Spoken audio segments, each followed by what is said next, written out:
Hello, good morning, जोहार। मैं धीरज। स्वागत है आप सभी का आपके अपने न्यूज चैनल डेली न्यूज में। चलिए जानते हैं झारखंड की तमाम बड़ी खबरों को। पहली बड़ी खबर की बात करें, नहीं चला रविंद्र जडेजा की कप्तानी का जादू, चेन्नई को कोलकाता ने हराया। आईपीएल के 15वें सीजन का पहला मैच मुंबई के वानखेड़े स्टेडियम पर defending champion Chennai super Kings और पिछले साल की उप विजेता टीम कोलकाता नाइट राइडर्स के बीच खेला गया। इस मैच में केकेआर के कप्तान श्रेयस अय्यर ने टॉस जीतकर पहले गेंदबाजी करने का फैसला किया। पहले बल्लेबाजी करते हुए सीएसके ने एमएस धोनी के नाबाद अर्धशतक के दम पर 20 ओवर में 5 विकेट के नुकसान पर 131 रन बनाए। केकेआर को जीत के लिए 132 रन का टारगेट मिला था, जिसे इस टीम ने 4 विकेट खोकर हासिल कर लिया और 6 विकेट से मैच में जीत दर्ज की। अगली बड़ी खबर की बात करें, अब सितंबर तक मुफ्त राशन, केंद्र सरकार ने प्रधानमंत्री गरीब कल्याण अन्न योजना को 6 महीने के लिए और बढ़ाया। बढ़ती महंगाई के बीच गरीबों के लिए शनिवार को सरकार बड़ी राहत लेकर आई है। प्रधानमंत्री नरेंद्र मोदी की अध्यक्षता वाली कैबिनेट कमेटी ने अब इस साल सितंबर तक 80 करोड़ आबादी को मुफ्त में राशन देने का फैसला किया है। कोरोना महामारी शुरू होने के बाद मोदी सरकार ने अप्रैल 2020 में गरीबों को मुफ्त राशन देने के लिए प्रधानमंत्री गरीब कल्याण अन्न योजना की शुरुआत की थी। इस योजना का उद्देश्य था महामारी के दौरान गरीबों के लिए भोजन सुनिश्चित करना। गरीब कल्याण अन्न योजना के तहत लाभार्थी को उनके सामान्य कोटे के अलावा प्रति व्यक्ति 5 किलो मुफ्त राशन दिया जाता है। इस योजना के तहत प्रति परिवार को लगभग 2 गुना राशन मिल रहा है। इस साल मार्च तक 759 लाख टन अनाज का वितरण हो चुका है। अप्रैल से सितंबर तक मुफ्त राशन वितरण के लिए और 244 लाख टन अनाज का आवंटन किया गया है। खास बात है कि एक राष्ट्र एक राशन कार्ड स्कीम के तहत कोई भी व्यक्ति देश के किसी कोने में इस योजना का लाभ ले सकता है। खबरों में आगे बढ़ने से पहले अगर आप इस चैनल पर नए हैं तो चैनल को सब्सक्राइब कर दे तथा बेल आइकन को नोटिफिकेशन को ऑन कर दे, ताकि झारखंड की हर छोटी बड़ी खबर का आपको अपडेट मिलता रहे। अगली बड़ी खबर की बात करें, 2 साल बाद आज फिर से शुरू होंगी नियमित अंतर्राष्ट्रीय उड़ानें,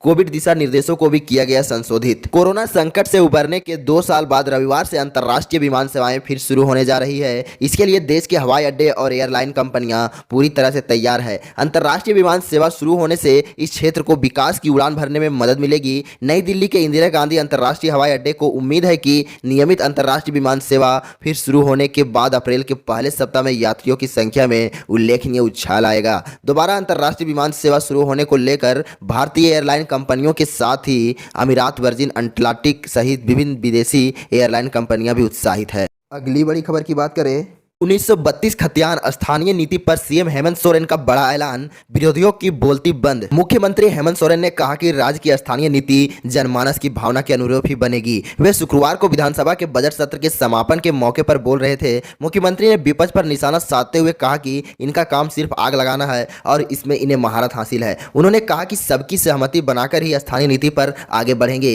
इसके अलावा वैज्ञानिक पहलुओं को भी सरकार देखेगी। राज्य में कई बार सर्वे हुआ, वर्ष 1911, 1931 में हुआ तो 1993 और 2005 में। किस सर्वे के आधार पर खतियान आधारित स्थानीयता नीति लागू करे और किसे छोड़ दे। अगली बड़ी खबर की बात करें, सो रही पत्नी को कुल्हाड़ी से काट डाला, फिर खुद फंदे में झूल गया पति। हजारीबाग के बिशुनगढ़ थाना क्षेत्र के मोरवा पंचायत स्थित डुमरिया टांड में शनिवार तड़के महेश तुरी नामक ग्रामीण ने पत्नी की हत्या करने के बाद फांसी लगाकर आत्महत्या कर ली। सुबह जब मृत दंपति के बच्चे सोकर उठे तो उनके खींचने चिल्लाने पर आसपास के लोग वहां जमा हो गए। इसके बाद बिशुनगढ़ पुलिस को सूचना दी गई। बताया जाता है कि पति पत्नी के बीच कुछ दिनों से घरेलू विवाद चल रहा था। शुक्रवार की रात पति 50 वर्षीय महेश तुरी नशे की हालत में घर लौटा और पत्नी 45 वर्षीय मंजू देवी से किसी बात को लेकर लड़ाई झगड़ा करने लगा। लड़ाई झगड़ा एवं मारपीट के डर से पत्नी बच्चों को घर पर छोड़कर बगल की छत पर सोने चली गई। भोर में करीब 4 बजे महेश कुल्हाड़ी लेकर छत पर पहुंचा और सोई हुई पत्नी को कुल्हाड़ी से मारकर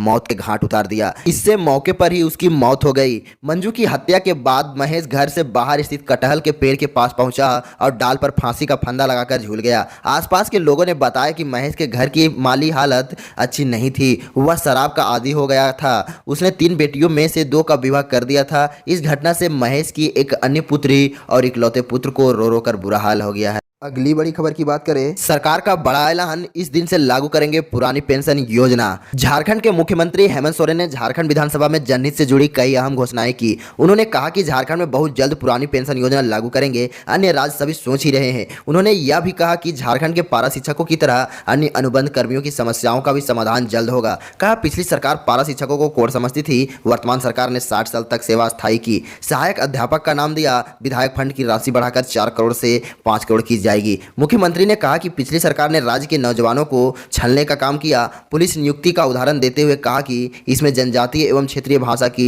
100 अंकों की परीक्षा ली जा रही थी, लेकिन इसमें 90 से 100% अंक लाने पर 7 अंक ही मिल रहे थे। इसी तरह 41 से 50% अंक लाने पर 2, 31 से 40% अंक लाने पर 1 अंक ही मिल रहे थे। यह उनकी जनजातीय एवं क्षेत्रीय भाषा के प्रति प्यार बताने के लिए काफी है। आज भाषा के नाम पर ये ढोंग कर रहे हैं। आंसू को भी निशाना पर लेते हुए कहा कि इस पार्टी ने भी चूचा नहीं किया। मुख्यमंत्री ने कहा कि उनकी सरकार जनजातीय एवं क्षेत्रीय भाषा में सही प्रश्नों में पूरा अंक देने का काम कर रही है। अनुबंध कर्मियों पर लाठियां बरसाने वाले आज राजहित की बात कर रहे हैं। अगली बड़ी खबर की बात करें, मोदी सरकार को हेमंत सोरेन की सख्त चेतावनी, झारखंड जाने देंगे कोयला खनिज, माइंस में लगा देंगे ताला। झारखंड के मुख्यमंत्री हेमंत सोरेन ने केंद्र की मोदी सरकार को निशाने पर लिया है। उन्होंने कहा कि कोल इंडिया पर झारखंड का 1.36 लाख करोड़ रुपए बकाया है। यह राज्य का अधिकार है और वे इसे लेकर रहेंगे। सीएम हेमंत सोरेन ने यह भी चेतावनी दी कि अगर यह राशि नहीं मिली तो राज्य में कोयला खनिज पर बैरिकेडिंग और ताला लगा दिया जाएगा। उन्होंने सवाल उठाया कि केंद्र को ही मुंडारी कुडुख को 8वीं सूची में शामिल करने का प्रस्ताव भेजा था, सरना धर्म कोड का प्रस्ताव भेजा था, उनका क्या हुआ।